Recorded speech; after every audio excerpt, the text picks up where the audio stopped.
창세기 45장 16절 말씀부터 28절 말씀까지 저와 여러분이 한 절씩 교독하겠습니다. 요셉의 형들이 왔다는 소문이 바로의 궁에 들림에 바로와 그의 신하들이 기뻐하고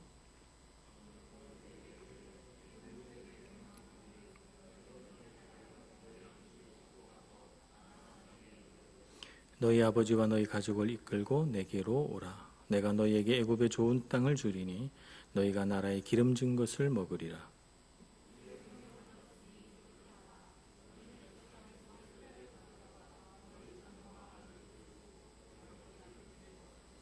또 너희의 기구를 아끼지 말라. 온 애굽 땅에 좋은 것이 너희 것임이니라.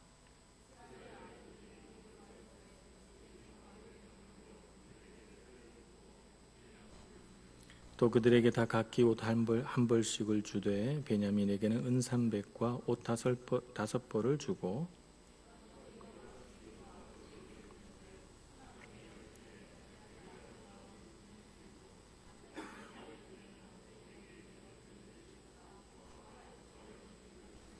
이에 형들을 돌려보내며 그들에게 이르되 당신들은 길에서 다투지 말라 하였더라.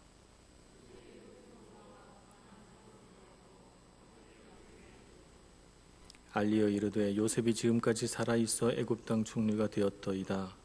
야곱이 그들의 말을 믿지 못하여 어리둥절하더니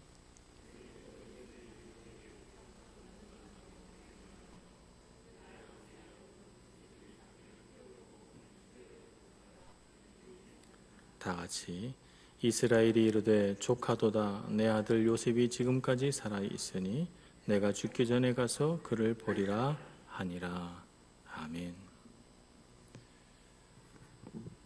오늘 25일이 이태리 국경일이라 많은 분들이 쉬시느라고 예배도 쉬실까봐 걱정했는데 오늘 예배에 오신 여러분들을 하나님의 사랑과 은혜로 축복합니다. 쉬는 날 이렇게 예배 빠뜨리지 않고 드리는 것은 하나님 보시기에 참 아름답고 거룩한 일이죠. 우리가 세상의 국경일이든 아니든 상관없이 예배하는 일은 우리가 지켜야 할 가장 가치로운 일인 줄 알고 힘써 예배의 자리로 나오시는 여러분들 되시기를 축복합니다. 오늘 말씀을 보면 말씀의 흐름이 이렇게 됩니다. 바로 왕이 요셉에게 말하고 요셉은 다시 그 말을 형들에게 전하고 형들은 다시 그 말을 야곱에게 전하고 그래서 오늘 본문의 말씀은 28절 야곱의 독백으로 아름답게 끝이 납니다. 그래서 마치 바로 왕으로부터 시작된 이 흐름이 쭉 흘러가서 그 먼 가나안 땅에 이르러 야곱의 독백 속에서 아름답게 이렇게 피어나는 그런 모습입니다. 바로 왕이 소문을 듣습니다. 어떤 소문인가 하면 요셉의 형들이 왔다 하는 소문입니다. 자초지정을 자세히 알지는 못하지만 어쨌든 요셉에게 가족이 생겼다, 가족이 돌아왔다, 가족을 만났다라고 하는 소식은 바로 왕에게 있어서 참 기쁜 소식이었어요. 여러 가지 감정을 가질 수도 있잖아요. 예를 들면 가족이 왔으니 요셉이 가족을 따라 가면 어떡하나 이런 생각도 가질 수가 있고 여러 가지 복잡한 감정이 들 수도 있습니다만 그러나 바로와 그 신하들이 즉각적으로 반응한 감정은 뭐냐면 기쁨이에요. 매우 기뻐했습니다. 그래서 그 기쁨을 참지 못하고 바로 왕은 요셉을 불러다가 요셉에게 내 형들과 그 가족과 또 요셉의 아버지를 이 애굽 땅에 모시고 와서 같이 살자 하는 거예요. 요셉은 앞으로 어떻게 해야 할까 그런 계획을 세우거나 혹은 그것을 바로 왕에게 귀뜸을 하거나 한 것은 아니에요. 바로 왕은 마치 요셉의 마음을 아는 것처럼 요셉의 아버지와 또 형들의 가족들을 다 이끌고 와서 애굽으로 와서 살아라, 데려오라 라고 말합니다. 요셉이 부탁도 하기 전에 말이죠.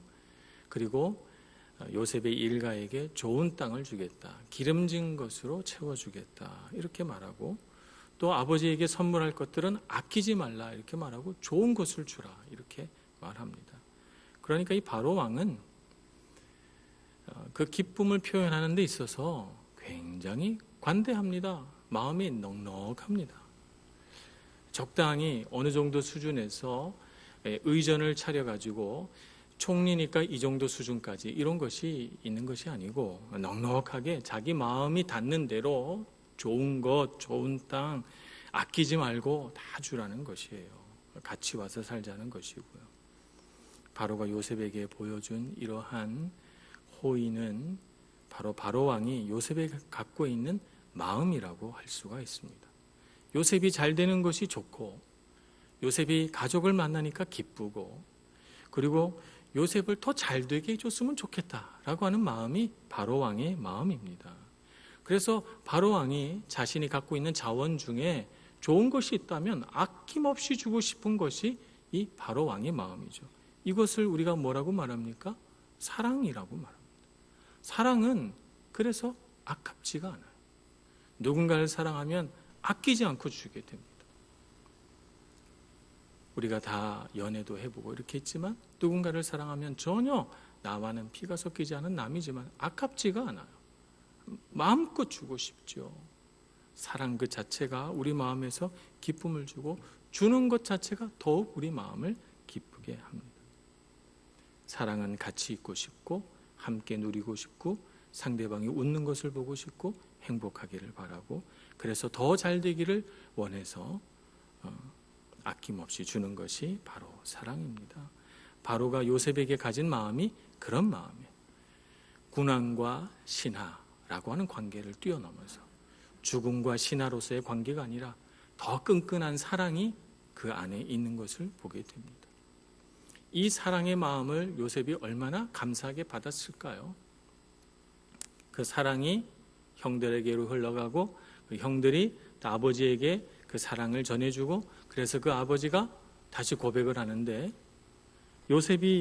야곱이 고백하는 기쁨은 바로가 보여주는 기쁨과는 좀 다릅니다. 오늘 28절의 말씀을 보면 이스라엘이 이르되 족하도다 내 아들 요셉이 지금까지 살아있으니 내가 죽기 전에 가서 그를 보리라 라고 하는 것이 이 야곱이 보여준 기쁨이에요. 야곱의 기쁨은 어디에 있습니까? 바로왕이 보내준 그 아름다운 물품들 그리고 멋진 수레와 마차들 그리고 형들이 받은 또 베냐민이 받은 금사슬 달린 아름다운 화려한 옷들이 아니에요. 야곱의 마음을 정말 기쁘게 한 것은 내 아들 요셉이 살아있다는 것입니다. 살아있다는 것이 야곱의 마음에 가장 기쁜 것이에요. 그래서 그는 족하도다 말합니다. 무엇이 족하다는 거예요? 무엇이 만족한 거예요? 요셉이 살아있다는 사실 자체만으로 그는 충분히 기쁘고 만족한 것이죠. 이것은 어떤 다른 값진 선물과 호화로운 마차와 비교할 수 없는 야곱의 마음속에 정말 바꿀 수 없는 충만한 기쁨을 주는 것이죠. 그래서 그는 살아있다는 소식으로 만족하지 못하고 가서 그를 보리라. 그래서 요셉을 보고 싶고 안고 싶고 함께하고 싶은 것입니다. 이것이 야곱의 아버지 마음입니다. 사랑이라는 것은 그냥 그 사람만 있으면 되는 것이지 그 외 다른 부수적인 것들은 필요치 않습니다. 그 사람만 있으면 돼요. 존재 자체가 기쁨이에요. 우리가 자식에게 갖는 마음이 그렇죠. 자식이 있으면 그로 족하고 그런 것이지 건강만 해다 이것이 자식에게 바라는 마음이고 그냥 건강하게 아무 탑 없이 잘 살았으면 좋겠다. 이것이 사랑이죠. 부모의 사랑이죠. 그 외 다른 것들은 다 부수적인 것입니다. 이것이 바로왕이 주군의 관계를 뛰어넘어서 요셉에게 보여준 사랑이고 오랫동안 상실되었던 아픈 마음으로 자식을 그리워했던 야곱이 요셉에게 보여준 사랑입니다. 이렇게 사랑 안에서 요셉을 대하고 넉넉하게 베풀고 그리고 그냥 요셉 그 자체로 기뻐하는 사람들의 모습을 보면서 우리는 어떻게 살아야 할까?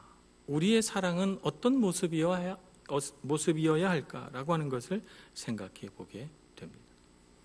우리는 사랑을 하게 될 때 사랑이라는 이름 아래 내가 이만큼 주면 상대방은 나에게 얼만큼 줄까 하는 것을 생각하게 되고, 내가 이렇게 해줬는데 상대방이 나한테 안 해주면 우린 또 섭섭하고, 그래서 주려고 할 때 마음이 다쳐서 멈칫하게 되고, 상대방이 잘 되면 나도 같이 기뻐해야 되는데 왠지 상대방이 잘 되는 것을 보면서 나는 박탈감 같은 걸 느끼고, 이렇게 된다면 우리의 사랑은 사랑이라고 말할 수가 없는 것이죠. 우리의 사랑은 바로의 사랑과 같아야 합니다. 우리의 사랑은 야곱의 마음과 같아야 합니다. 그래서 넉넉하게 베풀고 아낌없이 주고, 그리고 그냥 사람 그 자체로 기뻐하고 감사해야 하는 것이죠. 그래서 우리가 사랑을 할 때 계산하지 말아야 되겠습니다. 그냥 사랑 자체가 우리의 능력이고 힘이고 아름다운 가치예요. 그러므로 사랑에 대하여 상처받은 마음이 있다면 하나님 앞에서 치유하시고, 우리를 향하여 아낌없이 주시고, 우리가 잘 되는 것을 가장 기뻐하시고, 우리를 통하여서 하나님의 사랑이 넉넉하게 세상에 공급되는 것을 보기를 원하시는 하나님을 의지해서 우리의 아픈 사랑, 병든 사랑, 반쪽짜리 사랑을 고쳐가고 회복할 수 있는 저와 여러분이 되기를 간절히 소원합니다.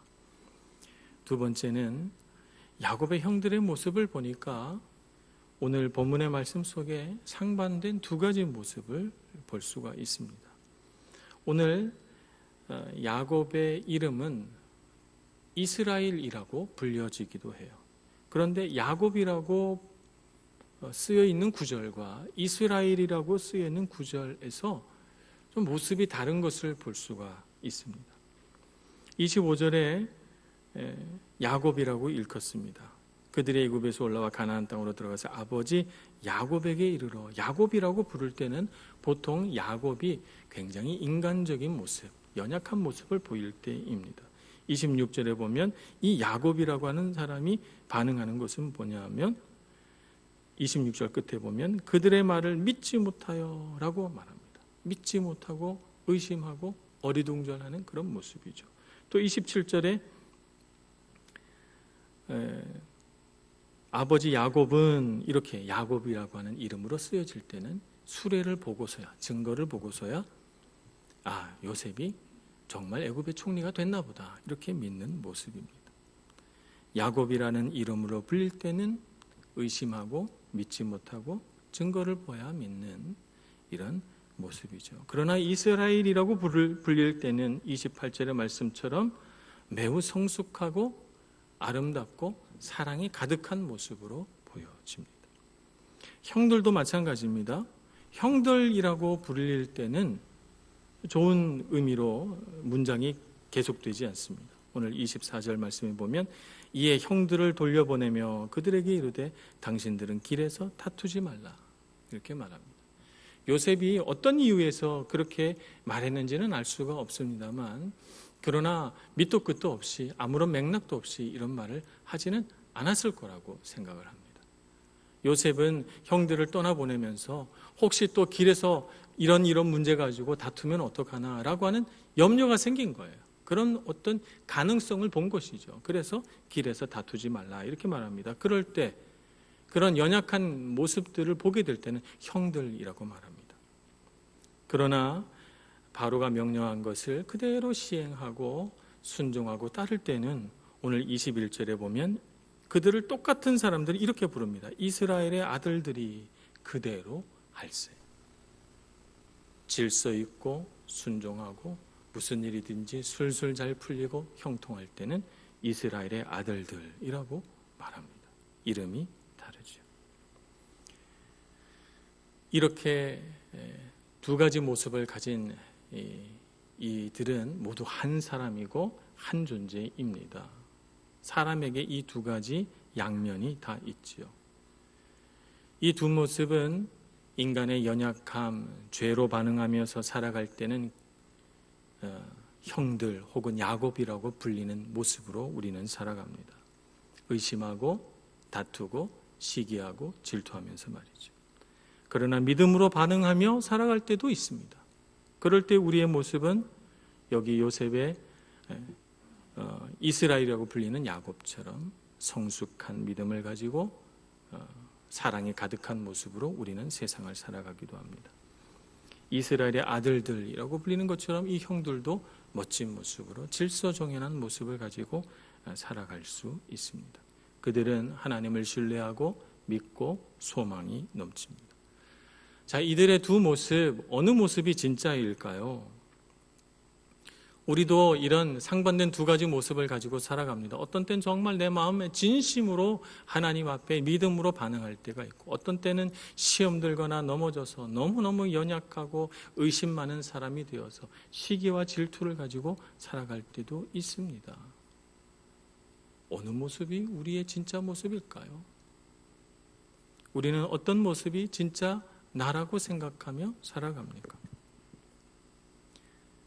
많은 사람들이 죄로 반응하는 모습이 진짜 나일 거라고 생각합니다. 그래서 그런 모습은 감춥니다. 그런 모습은 부끄럽고 연약하고 사람들에게 드러나면 아마 나를 좋지 않게 생각할 거라는 사실을 우린 본능적으로 압니다. 그래서 그런 연약한 모습, 사람들과 경쟁하고 시기하고 질투하고 욕심부리고 인색하고 이런 모습들은 말이죠, 다 감추어둬요. 그리고 우린 가면을 씁니다. 가면을 쓰고 안 그런 척, 거룩한 척 이렇게 하지만 우리 마음속에는 고통받아요. 진짜 나를 안다면 실망할 거야 라고 하는 마음을 우리 내면 안에 가지고 살아가는 것이죠. 그러나 우리가 진짜 하나님 앞에 믿음으로 반응할 때도 있어요. 하나님 앞에서 감격하고 눈물 흘리고 주님 나를 보내소서 할 때도 있단 말이에요. 물론 그렇게 계속해서 살지 못하는 것이 우리의 연약함이지만, 그러나 그 순간만큼은, 그때만큼은 참으로 진실되고 믿음에 가득 찬 모습으로 주님 앞에 반응할 때도 있다는 말이죠. 그런데 우리는 그런 우리의 모습은 이게 진짜 나야 라고 생각하지는 않고, 그때 내가 잠깐 감정에 빠져서 그랬나? 이렇게 생각을 합니다. 어떤 것이 진짜 모습일까요? 하나님은 어떤 모습을 진짜 우리의 모습이라고 생각하시고 그것을 참 나라고 하나님은 간주하실까요? 우리와는 달리 하나님은 믿음으로 반응한 모습을 우리의 진짜 모습이라고 생각하십니다. 우리가 주님 앞에 눈물을 흘리고 믿음으로 반응할 때가 우리의 참 나라고 생각하시고, 그런 우리 자신을 신뢰하고 믿고 우리가 신앙심으로 가득 차서 믿음으로 우리의 마음이 감동되고 성령으로 충만하여져서 주님 앞에 고백한 그 고백이 능력 있게 하시고, 그때 주님 앞에 약속한 것이 하나님 앞에 상달되고, 그때 주님 앞에서 우리가 기도한 모든 마음의 소원들을 하나님께서는 이루어 주시려고 하십니다. 그것이 진짜 우리 모습이라고 생각해요. 우리가 죄로 반응할 때는 그러면 어떻게 생각하시는가? 죄로 인하여 무너진 모습, 진짜 나를 잃어버린 모습이라고 생각해서 그 모습에서 참 나로 회복되기를 바라시죠. 우리는 우리 자신을 어떻게 생각합니까? 우리가 인생을 살면서 이런 모습으로 살 때도 있고 저런 모습으로 살 때도 있는데, 우리는 하나님께서 우리의 어떤 모습을 보신다고 생각합니까? 하나님께서 거룩하고 믿음으로 견고하며 성령으로 충만한 우리 자신을 가장 나다운 사람으로 보시고, 그런 우리 자신을 꼭 붙들고 그렇게 살기를 바라시는 하나님인 줄 믿고 참 나의 이미지를 바꾸어가는 저와 여러분이 되기를 소망합니다. 우리가 죄로 반응할 때 내가 이렇게 살 사람이 아닌데, 내가 지금 뭔가 마음의 시험이 들어서 내 환경의 어려움 때문에 내가 이상하게 병들어가는구나 이렇게 생각하고 빨리 하나님께서 보시는 참나로 돌아가기 위해서 애써야지, 이게 내 모습이야 라고 생각하면서 죄책감으로 우리 자신을 부끄러워하면서 살아서는 안 되는 것입니다. 하나님께서 만드신 아름답고 하나님의 형상을 닮은 존귀한 하나님의 자녀로서의 모습을 회복하고 그것을 참나로 믿으며 살아가는 저와 여러분 되기를 간절히 소원합니다. 마지막으로 우리가 24절에 보면 다투지 말라 이렇게 말합니다. 사실 이 말씀을 곰곰이 무슨 뜻인가, 무슨 일이 있길래 이렇게 생각을 하면서 보다 보면 다툴 만한 일이 있구나 하는 것을 보게 됩니다. 왜냐하면 형들에게는 다 각기 옷 한 벌씩 주고 요셉이 유독 베냐민에게만 은 300과 옷 5벌을 줍니다. 옷으로 치면은 5배를 준 셈이죠. 그리고 생각지도 않게 은 300을 줬으니까, 당시에 은은 돈으로 쓰이는 그런 값비싼 금속이었으니까 큰 선물을 준 것입니다. 그러니까 공평하지 않죠. 베냐민에게만 유독 더 많이 줬으니까 다툴 만한 어떤 여지를 준 것이 아니냐 이런 생각을 할 수가 있습니다. 요셉이 그렇게 한 이유가 뭘까요? 베냐민을 사랑했기 때문이죠.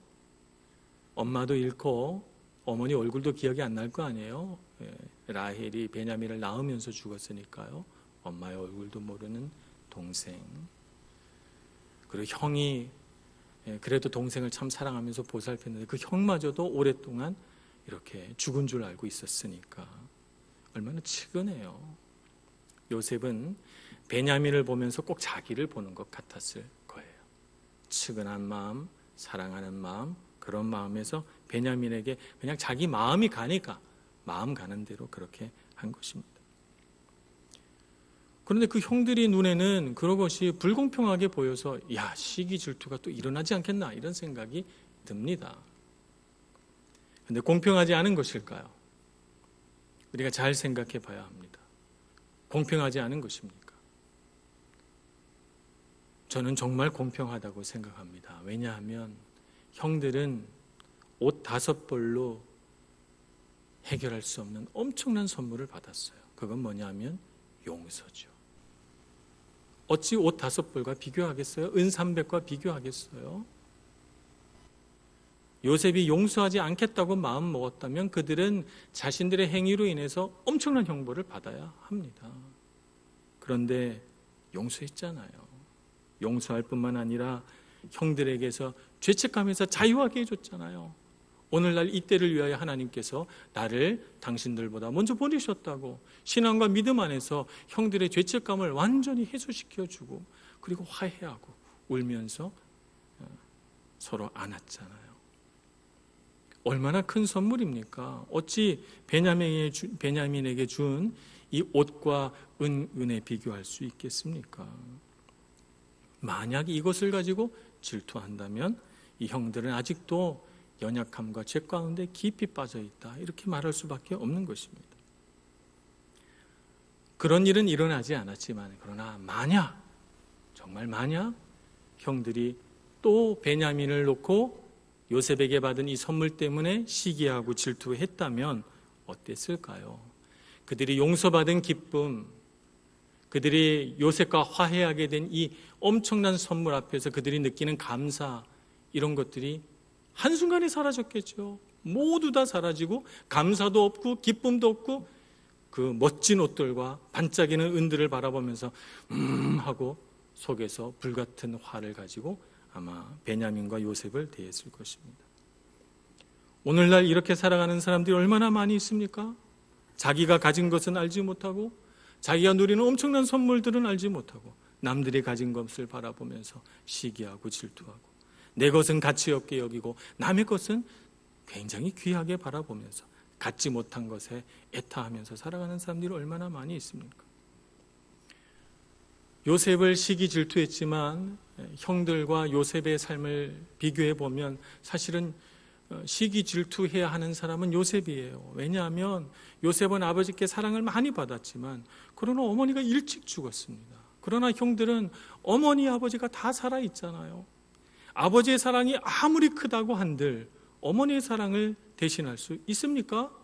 여러분 삶에서 한번 여러분 경험해 보세요. 아버지의 사랑이 어머니의 사랑을 대신할 수 없고 어머니의 사랑을 아버지의 사랑이 대신할 수 없어요. 요셉의 삶에서는 큰 부분이 하나 사라진 것이죠. 반면에 요셉의 형들은 부모가 모두 생존해 있고 아버지의 사랑을 충분히 받지 못했다는 것뿐이지 아버지 어머니의 사랑을 다 골고루 받고 있는 삶입니다. 그러니까 정말 부러워해야 하는 사람은 요셉이에요. 요셉이 형들이 부러웠어야 되는데 거꾸로 형들이 요셉을 시기질투한 것이죠. 자기들이 갖고 있는 자원은 모르고 요셉이 갖고 있는 것만 크게 보이는 것입니다. 우리는 이 세상을 어떤 관점에서 살아가느냐, 우리의 관점에 따라서 세상이 달리 보인다는 것을 알아야 합니다. 자신이 누리는 것을 모르고 내가 갖지 못한 것만을 생각하면 우리의 삶에 기쁨도 감사도 은혜도 없다는 것을 알아야 합니다. 공평하신 하나님께서는 우리의 삶 가운데 남들이 갖지 못한 많은 것을 주셨습니다. 이것을 우리가 알아야 합니다. 그래서 내가 가진 것이 무엇인가 하는 것을 돌아보고 내가 가진 것에 감사할 줄 알아야 합니다.